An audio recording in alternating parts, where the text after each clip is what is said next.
मुझे तो खुशी के कारण पूरी रात नींद ही नहीं आई। आज मेरा पग फेरा है, आज मैं अपने मायके जाऊंगी। मेरे पापा और भैया भी आते ही होंगे। इन्हें देखो कितनी गहरी नींद में सो रहे हैं। कहीं मैं लेट तो नहीं होगी। बहू तू सो के उठ गई?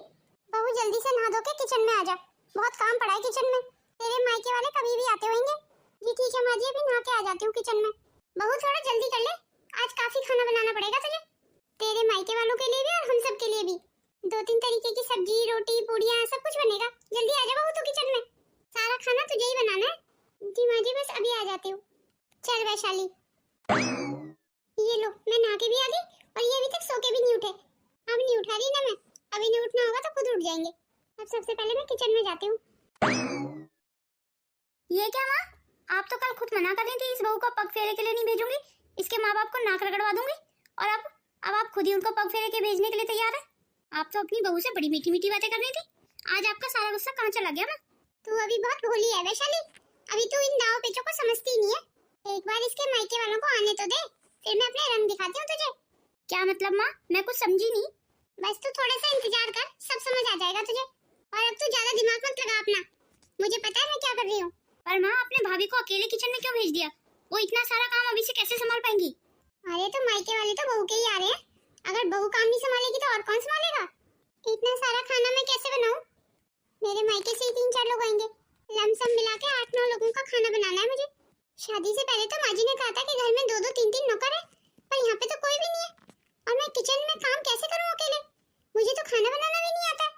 पर अभी मेरी शादी को 2-3 दिन ही हुए हैं, अभी मैं इन सब के बारे में मम्मी जी से बात करती हुई अच्छी नहीं लगूंगी। अगर दीदी आ जाती तो दीदी थोड़ी सी मेरी मदद करा देती। भाभी पापा के लिए 1 कप चाय बना दो। वैशाली दीदी 1 मिनट सुनिए। जी कहिए भाभी। दीदी इतने सारे लोगों का खाना मैं कैसे बनाऊंगी? मुझे तो इतना सारा खाना बनाने में बड़ी परेशानी हो जाएगी दीदी, आप मेरी मदद करा दीजिए। ये आप क्या कह रही हैं भाभी, मैं आपकी मदद क्यों करा दूं? दीदी प्लीज मदद करा दीजिए, मैं इतने सारे लोगों का खाना कैसे बना पाऊंगी? अब तुम्हारे मायके वालों के लिए खाना मैं क्यों बनवाऊं? ये तो चली गई, अब मैं अकेले इतना सारा खाना कैसे बनाऊं? और बनाना क्या क्या है मुझे तो ये तक नहीं पता। माँ जी एक बार आ जाती तो मैं उनसे पूछ लेती। अच्छा किया माँ जी आप आ गई। बहू तू इतनी देर से क्या कर रही थी? तूने तो अभी तक कुछ नहीं बनाया, 1-8 घंटे में तेरे मायके वाले बस पहुंचते ही होंगे, और तूने तो चाय तक नहीं बनाई अभी तक। मैं और तेरे ससुर चाय का इंतजार कर रहे हैं इतनी देर से। आखिर इतनी देर से कर क्या रही है बहू? तो लगता भूल गई है तू, आज तेरा पग फेरा है, खाना आज ही बनना है। जी माँ जी मुझे पता है, पर मैं खाना कैसे बनाऊं इतने सारे लोगों का? मुझे नहीं आता माँ जी खाना बनाना। तो कोई बात नहीं है बहू, अपने मायके वालों को भूखा लौटा देना। माँ जी आप थोड़ी सी मदद करा दीजिए मेरी। मेरा मतलब माँ जी इतने सारे लोगों का खाना मैंने आज से पहले कभी नहीं बनाया, पर ये तो तेरी गलती है ना, नहीं बनाया तो बनाना सीखना चाहिए था ना बहू। इसमें अब मैं क्या कर सकती हूँ? अब तू देख ले बहू, अगर तू कुछ बना देगी तो तेरे मायके वाले खा जाएंगे, नहीं तो बेचारों को भूखा ही जाना पड़ेगा। माँ जी दाल चावल तो मैं बना दूंगी, पर पनीर वगैरह ये पूड़ी ये सब मैं नहीं बना पाऊंगी माँ जी अभी। हाँ तो बहू अपने मायके वालों को दाल चावल ही खिला देना, वैसे भी तेरे मायके वालों की औकात दाल चावल खाने तक की है। माँ जी इसका मतलब मेरे मायके वाले दाल चावल खा के जाएंगे? मेरा मतलब माँ जी ऐसे अच्छा तो नहीं लगेगा ना कि वो पहली बार हमारे घर आए और हम उन्हें दाल चावल खिला के भेजे। अच्छी तो बहुत सारी बातें हमें भी नहीं लगी थी बहू शादी में, फिर भी हम तुझे यहाँ लेके आ गए ना। ये तो तू अपनी किस्मत समझ बहू कि तू आज इस घर में है। तेरे बाप की तो लॉटरी निकल गई, ये इतने बड़े घर में ब्याह दी उसने अपनी बेटी। तेरी तो किस्मत खुल गई जो तू इस घर में बहू बन के आ गई। बस किस्मत तो मेरे बेटे की फूट गई जो तेरी शादी मेरे बेटे से हो गई। क्या हुआ माँ जी मैं कुछ समझी नहीं, हम लोगों से कोई गलती हो गई क्या? गलती हो गई? तेरे मायके वालों ने तो बहुत बड़ी गलती की है, धोखा किया हमारे साथ। धोखा समझती है ना बहू? तेरा बाप तो कमला निकला, उसने तो कुछ नहीं किया शादी में। तेरे बाप को कहा था कि 2.5 लाख रुपए लड़के के हाथ में कैश रख देना, पर तेरे बाप ने तो भरे समाज में हमारी बेइज्जती करा दी। 2.5 लाख तो छोड़ो, उसने तो 2,500 रुपए तक नहीं रखे मेरे बेटे के हाथ में। शादी से पहले तो तेरा बाप बड़ी बड़ी डींगे मार रहा था कि मैं अपनी लड़की को ये दूंगा वो दूंगा, अब कहाँ है सारा सामान? और तो और तेरे यहाँ से जो हमारे रिश्तेदारों के लिए कपड़े आए हैं ना, वो भी इतने घटिया आए हैं पहनने लायक ही नहीं है बहू। सारे रिश्तेदार हमारे मुंह पे आके थू थू कर रहे हैं, मेरा तो सिर्फ शर्म के मारे झुक गया अपने रिश्तेदारों के सामने। आखिर तेरे बाप ने हमारे बारे में क्या सोचा कि वो जो भी घटिया सामान देगा हम आराम से प्यार से रख लेंगे उसे? कम से कम तेरे बाप को हमारी इज्जत तो रखनी चाहिए थी हमारे समाज में। अभी तो आने दे अपने बाप को। ये जो शादी में तेरे बाप ने जो कपड़े दिए हैं ना मेरे रिश्तेदारों के लिए, वो सारे तेरे बाप के मुंह पे मारने हैं अभी। तेरे बाप ने तो घटिया सामान देके अपना पल्ला झाड़ लिया, पर मैं ऐसे पल्ला झाड़ने वालों में से नहीं हूँ ना। अब तो तेरे बाप से पूरी वसूली होगी, इसीलिए तो तेरे बाप भैया का यहाँ आने का बेसब्री से इंतजार कर रही हूँ मैं। हे भगवान, ये माँ जी क्या कह रही है? कहीं ये मेरे मायके वालों की बेइज्जती ना कर दे। मेरे पापा ने तो इतना कर्ज लेके मुश्किल से मेरी शादी की है। शादी से पहले तक तो मम्मी जी की कोई डिमांड नहीं थी, पर शादी वाले दिन से इनकी डिमांड शुरू हो गई। मेरे पापा तो बाइक दे देते, पर ये लोग तो गाड़ी पे ही अड़ गए कि गाड़ी चाहिए। अब भला शादी वाले दिन पापा गाड़ी का इंतजाम कहाँ से करते? फिर भी चाचा से उधार लेके उन्होंने कैसे ना कैसे करके गाड़ी दी इन लोगों को, और अचानक से तब से लेके अब तक इनकी डिमांडें बढ़ती जा रही हैं। पापा इनकी सारी डिमांडें कैसे पूरी करेंगे? मेरे पापा इतने सारे पैसों का इंतजाम कैसे करेंगे? उन्होंने तो मुश्किल से मेरी शादी की है। मेरे पापा तो वैसे भी रिटायर हो गए हैं, उनकी पेंशन ही तो आती है, उसी से घर का खर्चा चलता है। उन्होंने तो अपनी हैसियत के हिसाब से ज्यादा खर्च किया मेरी शादी में, पर अब माँ जी की डिमांड तो बढ़ती जा रही है। अब माँ जी को ये बात कौन समझाए? मैं अब इनसे बात करके देखती हूँ, शायद ये माँ जी को समझा पाए। चलो अब मैं जरा खाना बना लेती हूँ, जो भी मेरे से बनता है। माँ जी ने और दीदी ने तो मेरी मदद करने से साफ साफ इनकार कर दिया। तो क्या इन लोगों को सिर्फ मेरे पापा से पैसे ही चाहिए थे? मैं नहीं, मेरे से किसी को प्यार नहीं है? हे भगवान, अब मैं कैसे इतना सारा खाना बनाऊंगी? क्या ऐसी होती है ससुराल? अब कुछ ना कुछ तो मुझे बनाना ही है। अपने मायके वालों को मैं भूखा तो नहीं जाने दे सकती।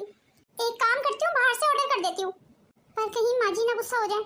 वो सब मैं बाद में देख। दीदी के ससुराल में कोई दिखाई नहीं दे रहा है। आपने बताया तो था क्या आज हम आ रहे हैं? हाँ बहू, बताइए इन लोगों को कि हम पग फेरे के लिए लेने आए अपनी बेटी को। फिर भी दरवाजे तक भी कोई नहीं आया हमें लेने। पापा कोई बात नहीं है, आप एक बार आवाज लगाइए अन्नू को। अन्नू बेटा, अन्नू बेटा। पापा आप आ गए, मैं आपका इंतजार कर रही थी। रुक जा अन्नू, वहीं की वहीं रुक जा। खबरदार बहू, जो एक कदम भी आगे बढ़ाया, अभी के अभी अंदर जा। माँ जी, मेरे पापा हैं भैया, मुझे एक बार इनसे मिलने दीजिए। शायद तूने सुना नहीं बहू, मैंने क्या कहा। जा अंदर। क्या हुआ समधन जी, हमसे कोई गलती हो गई क्या? आपने ऐसे अन्नू को हमसे मिलने से रोक क्यों दिया? समझी जी, शायद आप भूल रहे हैं, अब अन्नू आपके घर की बेटी से ज्यादा हमारे घर की बहू है। अब अन्नू को किससे मिलना है और किससे नहीं मिलना है, ये मैं तय करूंगी, ना कि आपकी बेटी या आप लोग। और अब आपकी बेटी आपसे तभी मिलेगी जब आप अपनी शर्त पूरी कर देंगे। कौन सी शर्त समधन जी? मुझे तो कुछ याद नहीं है। अच्छा, तो अब आपको शर्त याद भी नहीं है? मुझे वाकई कुछ याद नहीं है समधन जी, मुझे बताइए तो सही, कौन सी वाली शर्त की बात कर रही हैं आप? क्यों? शादी के समय आपने मेरे लड़के के हाथ में 2.5 लाख रुपए रखने का वादा किया था। कहाँ है वो 2.5 लाख रुपए? अब अगर आप 2.5 लाख रुपए लाए हैं तो ठीक है, अन्नू से मिल लीजिए। समधन जी, मैंने आपसे कहा तो था कि मुझे 1-2 महीने का समय चाहिए, मैं अपना वादा जरूर पूरा कर दूंगा। मैं आज के आज 2.5 लाख रुपए कहाँ से लाता समधन जी? अभी परसों तो शादी हुई है मेरी बेटी की, और आज 2.5 लाख रुपए? और आपने तो शादी वाले दिन ही कार की भी डिमांड कर दी थी। मैं तो आपको बाइक ही दे रहा था, फिर मैंने जैसे तैसे करके अपने भाई से कर्ज लेके आपको कार दी, फिर आपने 2.5 लाख रुपए की डिमांड कर दी। अब 2.5 लाख रुपए कोई सड़क पे तो पड़े नहीं हुए कि मैं उठा के दे दूं आपको। मुझे कहीं ना कहीं से अरेंजमेंट करना होगा ना, तभी मैं दे पाऊंगा आपको। अपने सारे वादों से तो आप मुकरी थी समधन जी। 50,000 रुपए की बात हुई थी, पर आपने शादी वाले दिन ही 2.5 लाख रुपए की डिमांड कर दी। आपको पता नहीं है शायद समधन जी, शादी वाले घर में कितने खर्चे हो जाते हैं। मैं आज के आज आपको 2.5 लाख रुपए कहाँ से दे दूं समधन जी? मुझे 1-2 महीने का समय चाहिए। ये सब मुझे नहीं पता, मुझे पैसे चाहिए, वो भी आज की आज। और आपको पता है समझी जी, आपने कैसे कपड़े दिए हैं हमें और हमारे रिश्तेदारों को? पहनने लायक तक नहीं है वो। आखिर आप लोगों ने क्या सोच के वो कपड़े हम लोगों को दिए? मेरी तो सारे रिश्तेदारों के बीच में आपने नाक कटवा दी ना। सच बताऊं ना समझी जी, मेरी बेटी की तो किस्मत ही फूट गई, जैसे भूखे नंगे खानदान में उसकी शादी होगी। बातें तो मेरे पास भी है बहुत सारी सुनाने के लिए, मन तो कर रहा है अभी 10 बातें सुना दूं इसको। इसने क्या आज हमें यहाँ बेइज्जती करने के लिए बुलाया है? पर आंटी जी, अगर आपकी ऐसी बार बार डिमांड बढ़ती नहीं तो हम कैसे पूरा करेंगे? हम अपना घर देखेंगे या आपकी डिमांड पूरी करेंगे? जय बेटा, अभी चुप हो जाए, यहाँ पे ये तेरी बहन की ससुराल है, तेरे गुस्सा करने से बात बिगड़ सकती है। आज अगर इन्हें कोई भी बात हमारी बुरी लगी तो ये तेरी बहन को बहुत परेशान करेंगे और उसे हमारे साथ पग फेरे पे भेजेंगे भी नहीं। समधन जी, मैं अपनी सारी शर्तें पूरी कर दूंगा, बस मुझे थोड़ा सा समय दे दीजिए। ओहो आंटी जी, अब गुस्सा थूक दीजिए ना। आंटी जी, अब 2 परिवारों के बीच में रिश्तेदारी जुड़ गई है, उस नाते से थोड़ा तो समय आपको हमें देना ही पड़ेगा। पर आंटी जी, जैसे आप कर रही हैं ना, इन सब बातों से रिश्तों में खटास ही आएगी। बेहतर होगा आंटी जी, हमें गुस्से से नहीं, धैर्य और समझदारी से काम लेना होगा। क्यों आंटी जी, ठीक कह रही हूँ ना? और रही बात आपकी शर्तों की, तो शर्तें हम आपकी सारी पूरी कर देंगे।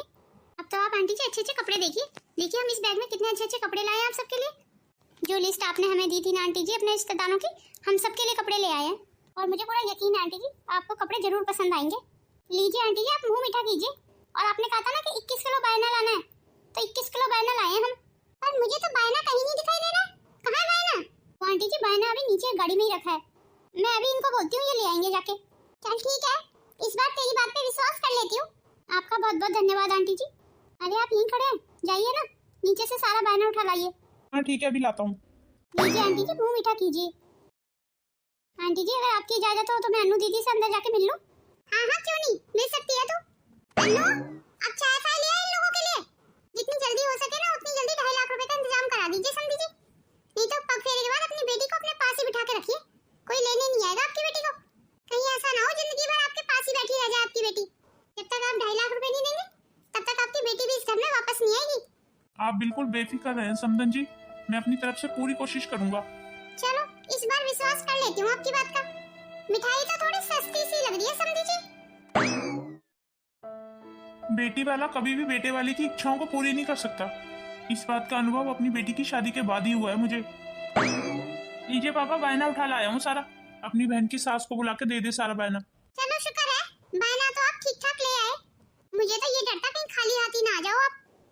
नहीं नहीं समदन जी, ऐसा आप कैसे सोच सकती हैं हमारे बारे में? वैसे समदन जी, ये दामाजी नहीं दिखाई दे रहे हैं, दामाजी कहाँ हैं? और आपकी बेटी श्वेता, वो भी नहीं दिखाई दे रही है। हाँ मेरा बेटा भी सो रहा है, अभी सो के नहीं उठा। क्या मतलब? तो क्या दामाजी को ये नहीं पता था आज हम आने वाले हैं? तो आप क्या चाहते थे समझी जी? आपके स्वागत के लिए सुबह 4 बजे से ही मेरा बेटा उठ के बैठ जाता। जैसे वो रोज सो के उठता है ऐसे तो उठेगा, कोई आज खास बात थोड़ी है। पापा आपने देखा ना, ये अनु की सास कितनी बदतमीज है। ये किस तरीके से बात कर रही है हम लोगों से। मैं तो ये सोच रहा हूँ पापा, ऐसे लोगों के साथ हमारी अनु कैसे रहेगी?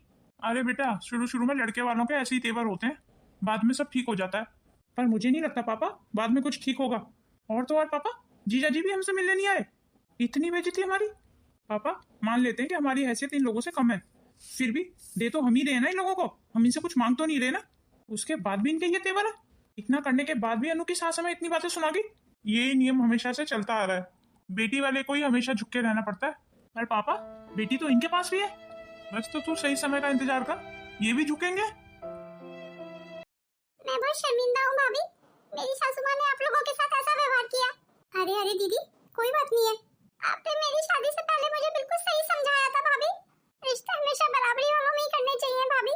पर मुझे इतना बड़ा घर, इतना सब कुछ देख के भाभी लालच आ गया। मुझे लगा मेरी आगे की जिंदगी बहुत अच्छी जाएगी, और ये मेरी सबसे बड़ी भूल थी भाभी। ये जितने बड़े घर वाले होते हैं ना, ये उतने ही छोटे दिल के होते हैं। ये बात तो आपने बिल्कुल ठीक कही दीदी। रिश्ते हमेशा अपनी हैसियत और बराबरी देख के ही करने चाहिए दीदी, नहीं तो जिंदगी भर लड़की को तानों से मार देते हैं उसके ससुराल वाले। सारी जिंदगी निकल जाती है लड़की को ताने सुनते सुनते, पर ससुराल वालों के ताने खत्म नहीं होते। आपको याद नहीं है दीदी, जब ये आपको देखने आए थे, हमारे घर बैठ के ही हमारी बेइज्जती कर रहे थे, तभी मैंने आपको कहा था कि इस रिश्ते के लिए मना कर दो। उस वक्त आपने मुझे ही गलत ठहरा दिया दीदी। आपने ये सोचा दीदी मैं आपकी खुशियों को देख के जल रही हूँ, पर हकीकत तो ये थी दीदी, मैं जानती थी कि आपके साथ अब ये सब होने वाला है आगे। मुझे आपकी परवाह थी दीदी, इसीलिए मैं आपको मना कर रही थी। एक लड़की की असली जिंदगी तो शादी के बाद ही शुरू होती है दीदी। खैर दीदी अब तो शादी हो गई, अब आपको जैसे तैसे यही अपनी जगह बनानी पड़ेगी। अब तो आपकी सासू माँ की शर्तें मानने के अलावा हमारे पास कोई चारा भी नहीं है दीदी।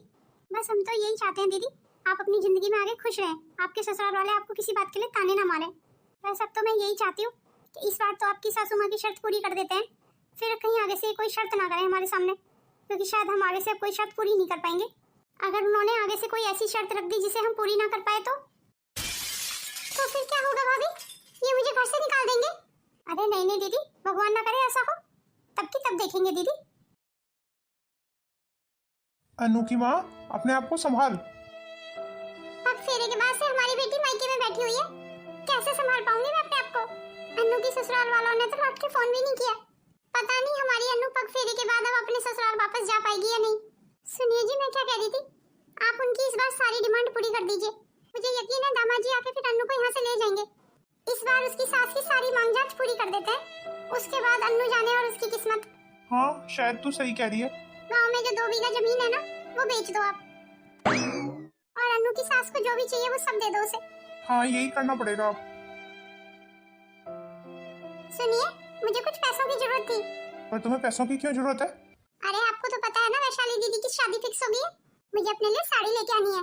अब वैशाली दीदी की भाभी हूँ मैं, तो अच्छी तो लगनी चाहिए। तुम माँ को बोल दो, माँ तुम्हें सब दिला देंगी। चलो मैं चलता हूँ। माँ जी से ही मांग लेती हूँ पैसे। माँ जी मुझे एक अच्छी सी साड़ी दिला दीजिए। पर बहू तू साड़ी का क्या करेगी? मेरे पास इतनी सारी साड़ियाँ रखी हैं, उनमें से कोई पहन लेना। माँ जी एक साड़ी दिलाई देती। अब तुझे इतना कौन देख रहा है शादी में? वैशाली की शादी है तो वैशाली को सब देखेंगे। फिर भी तुझे साड़ी का शौक है ना, तो अपने बाप को बोल देना, वो तेरे को अच्छी सी साड़ी दिला देगा। फिर एक बात बताऊं बहू, हमारी वैशाली बहुत अमीर घर में जा रही है, बहुत खुश रहेगी शादी के बाद हमारी वैशाली। तू भी देखना और अपने बाप को भी दिखाना, ऐसे की जाती है लड़की की शादी। देखना तू अपनी वैशाली की शादी कैसे धूमधाम से करूंगी, लड़के वाले देखते ही रह जाएंगे। ये तो मेरी बेटी की किस्मत फूटी थी जो तेरे से उसकी शादी हो गई। हमारा चाल चलन देखना बहू तू, हम कितने अच्छे कपड़े देते हैं लड़के वालों के रिश्तेदारों को, और खाना पीना कितना अच्छा करते हैं। उसके बाद तू देखना हमारी वैशाली को वो हाथों पे रखेंगे, बिल्कुल सेम टू सेम मेरी तरह ना माँ, जैसे आप लोगों ने मुझे अपने हाथों पे रखा हुआ। तो बहू तुझे इस घर में क्या परेशानी है? अरे बहू जल्दी आ। जी माँ जी बस 5 मिनट में आ रही हूँ। जल्दी कर बहू, सारे रिश्तेदार आ गए बाहर, आज बहुत काम है, वैशाली की शादी जो है आज। अरे माँ जी कहाँ गई? लगता है अपने कमरे में है। अरे बहू मैं तेरा इंतजार कर रही थी। ये देख साड़ियाँ देख तू, कितनी अच्छी अच्छी साड़ियाँ दे रही हूँ मैं। ये सब वैशाली की सास के लिए है। वो देख सोने का सेट, वो भी मैं वैशाली की सास को दे रही हूँ। वाकई माँ जी सब कुछ बहुत सुंदर है, देख ले बहू ध्यान से, और अपने बाप को बता देना जाके, इसे कहते हैं लेना देना, वरना तेरे बाप ने तो तुझे सस्ते में ही निपटा दिया। बिल्कुल ठीक कह रही है माँ जी, मेरी मम्मी को तो ये चाल चलन बिल्कुल ही समझ नहीं आया कभी। अब मैं आपसे ही सीख लूंगी ये सब चाल चलन कैसे किया जाता है। अब तो वैशाली दीदी की सास वैशाली दीदी को अपने हाथों पे रखा करेंगी। आपने सामान जो इतना अच्छा दिया है, इसमें कोई शक नहीं है बहू। तो देखना मेरी वैशाली कैसे हाथों पे रहेगी अपने ससुराल में। भगवान करे ऐसा ही हो माँ जी। लगता है बहू को जलन हो गई है सारा सामान देख के। चलो खैर मुझे क्या है, कम से कम अपने मायके में बताएगी तो सही कैसे चाल चलन किए जाते हैं। बस आज अच्छे से मेरी वैशाली की शादी निपट जाए। जय मिठाई के डिब्बे रख लिया गाड़ी में, और बायना रख लिया। अब बहू को बोल थोड़ी जल्दी तैयार होकर आ जाएगी, और तू जा जल्दी नीचे गाड़ी में सामान चेक कर, सारा सामान रख लिया गाड़ी में, कुछ भी रह ना जाए, नहीं तो वैशाली की ससुराल में बहुत बेइज्जती हो जाएगी हमारी। जल्दी। और ये बहू कहाँ है? बहू तैयार नहीं हुई अभी? ओहो माँ बिल्कुल परेशान मत हो, अन्नू बस आने वाली है तैयार होके। आप इतनी गाड़ी में सारा सामान चेक कर लीजिए माँ, कुछ छूटा तो नहीं है, कहीं कुछ भूल तो नहीं रहे हम। हाँ ये बात भी ठीक है। लो मैं आ गई तैयार होके। तो माँ जी कहाँ है? चलो माँ जी शायद नीचे हैं, मैं भी नीचे ही पहुँचती हूँ, कहीं वैशाली दीदी के घर पहुँचते पहुँचते लेट ना हो जाए। मम्मी जी वैशाली दीदी का घर कितना बड़ा है और कितना सुंदर है। अरे बहू ये बहुत बड़े लोग हैं, मैं तुझसे कहती नहीं थी हमारी वैशाली बहुत बड़े घर में जा रही है। पर माँ घर में कोई दिखाई नहीं दे रहा है, सब लोग कहाँ हैं? वैशाली वैशाली। माँ पानी, मैं कब से आपका इंतजार कर रही थी। वहीं के वहीं रुक जा वैशाली, खबरदार जो मेरी मर्जी के खिलाफ तूने एक कदम भी आगे बढ़ाया। क्या बात है समधन जी, मेरी बेटी से कोई गलती हो गई क्या? समधन जी आपसे 10 लाख रुपए की डिमांड की थी, कहाँ है वो 10 लाख रुपए? और आपको मैंने पहले ही कहा था जब तक आप 10 लाख रुपए नहीं दे देते तब तक हम आपकी बेटी की विदाई नहीं करेंगे। और समधन जी मैं एक साथ इतने सारे पैसों का कैसे अरेंजमेंट कर दूं? मुझे भी थोड़ा समय चाहिए। मुझे कुछ नहीं सुनना है, मुझे बस मेरे 10 लाख रुपए चाहिए। अगर आपके पास है तो ठीक है, अगर नहीं है तो अपनी बेटी को बाद में लेके जाना। आप दोबारा यहाँ तभी आना जब आपके पास 10 लाख रुपए हो। नहीं समधन जी ऐसा मत कहिए, अगर हम बिना वैशाली को लिए यहाँ से चले गए तो हमारी मोहल्ले पड़ोस में बहुत बेइज्जती हो जाएगी। तो फिर ठीक है 10 लाख रुपए दे दीजिए और अपनी बेटी को ले जाइए। और तू क्या यहाँ पे अभी तक खड़ी हुई है? जा अंदर और किचन में काम कर। और समधन जी आपने तो हमारी रिश्तेदारों के बीच में नाक कटवा दी। सभी रिश्तेदारों को कैसे कपड़े दिए आपने? मेरे सारे रिश्तेदार उन कपड़ों को देख कर थू कर रहे थे। मुझे तो ये लग रहा है आपने यूं ही किसी सस्ती दुकान से कपड़े खरीद के दे दिए। अरे समधन जी कम से कम अपनी नहीं तो मेरी इज्जत का तो ख्याल कर लिया होता। और कपड़े तो मैंने बहुत अच्छे दिए थे, आप ये कैसी बातें कर रही हैं? मैंने तो सारे कपड़े बहुत बड़े शोरूम से खरीदे थे और सारे कपड़े बहुत महंगे थे ताकि आपको बहुत अच्छे लगे, आपके सारे रिश्तेदारों को कपड़े पसंद आए। तो आपका क्या मतलब है मैं झूठ बोल रही हूँ? और शादी की तो बात ही क्या करनी, शादी भी आपने कोई बहुत बढ़िया नहीं कर दी, हमारे स्टैंडर्ड की बिल्कुल भी नहीं थी। और मेरे लिए ये कैसा सोने का सेट भेजा है आपने? मैं भला इतने हल्के सेट पहनती हूँ? माफ करना समधन जी पर मुझे कहते हुए बड़ी शर्म आ रही है। जैसे झुमके आपने मेरे लिए भेजे हैं ना कानों के, ऐसे तो मैं अपनी काम वाली को दे देती हूँ। आखिर क्या सोचा था आपने, क्या सोच के आपने मुझे वो झुमके दिए? और आपका वो सोने का सेट दिया हुआ वो तो इतना हल्का था कि उसे फूंक मारो और उड़ जाए। अरे अगर आपके पास नहीं था तो मत देती, हमने कोई जबरदस्ती तो की नहीं थी आपसे। नहीं समधन जी जरूर कोई गलतफहमी हुई है। ओह समधन जी किस बात की गलतफहमी? सब कुछ जो है वो आंखों के सामने ही तो है, इसलिए मैं हाथ जोड़ती हूँ आप लोगों के सामने, जैसे आए हो ना वैसे लौट जाओ। नहीं नहीं आंटी जी, हम दीदी को लिए बिना यहाँ से नहीं जाएंगे। अरे आपकी बहू को बिल्कुल तमीज नहीं है, जब बड़े बात कर रहे हो तो बच्चों को बीच में नहीं बोलना चाहिए। बहू तू चुप हो जा, मैं बात कर रही हूँ ना वैशाली की सास से। अरे मम्मी आपने देखा ना ये कैसे बातें कर रही है हमसे। देखिए समधन जी, जो भी हमसे शादी में गलतियाँ हुई है उसके लिए मैं आपसे हाथ जोड़ के माफी मांगती हूँ।